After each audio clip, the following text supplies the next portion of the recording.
Hala, nalaglag.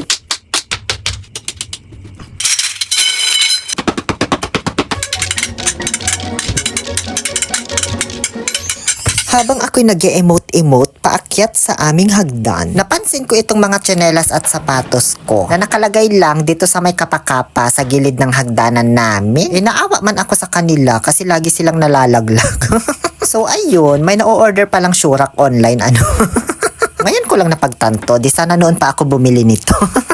Seriously, natagalan po talaga akong mamili ng syurak na bibilhin ko. Kasi sinigurado ko talaga na dapat matibay yung mabibili ko. Chinek ko talaga yung quality, mga reviews at mga video. Kasi nakabili na ako ng syurak dati. Ang bilis masira, Diyos ko. Ayan yung patunay ko na video, noon pa yan. Sa Saudi pa ako niyan, year 2020 siguro. Ngayon, buksan na natin nang makita ko na yung abilidar ng syurak na to. It's a prank. Diba? Kaya ko rin mag-prank-prank na content, no? Akala nyo sa voice over lang ako. So, ayan. Pagbukas ko, una ko talagang chinek yung plastic. Solid naman. Hindi siya yung parang malutong na magaan lang, ganon. Pinag-uuntog-untog ko pa nga yan, Pagkatapos ay dito naman sa mga rod niya. Kasi dito ako pinaka nagwa-worry talaga. Kasi yung nabili ko dati, yung ginamit na rod niya na ganyan. Alam nyo yung parang sinaunang antena ng TV, ganon.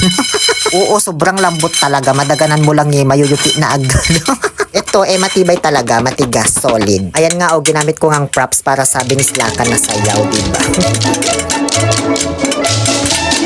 Pero hindi man lang nakumpil, hindi na yupi, hindi na bali. May kasamang manual din ito kung paano siya i-Avengers assemble. Kaso di ko na binasa, pinunit ko na lang. Kasi sobrang dali to i-assemble, kahit nakapikit ka. Bibilisan ko na lang ha, para di tayo abutin ng siyam-siyam. Ayan, diba tapos ko na agad i-Avengers assemble. Ngayon at nabuo ko na, ipapalantot ko naman ito para makita natin yung abilidar niya kung matibay talaga. Diba? Wala man lang nangyaring kababalaghan sa kanya. Sasayawan ko pa yan ng tinikling kung gusto nyo. Ayan,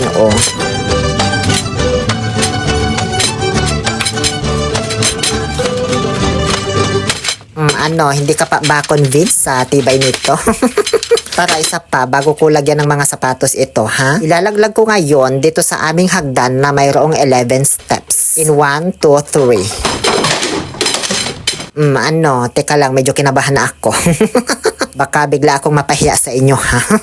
Pero nung pagdampot ko, ayan, wala namang sira. Walang anumang natanggal na bakal or nayupi. May iba't ibang size ito, may iba't ibang layer. Kung gusto mo ng mas mahaba or mas mataas, ganon. Nasa 5 layers lang tong napili ko. Kasya 3 pares ng sapatos bawat layer. Nasa 300 plus pesos lang. Kaya kung nagustuhan mo to, check out mo na. Nasa comment yung link or sa yellow basket. O siya, sige na at marami pa akong gagawin sa buhay.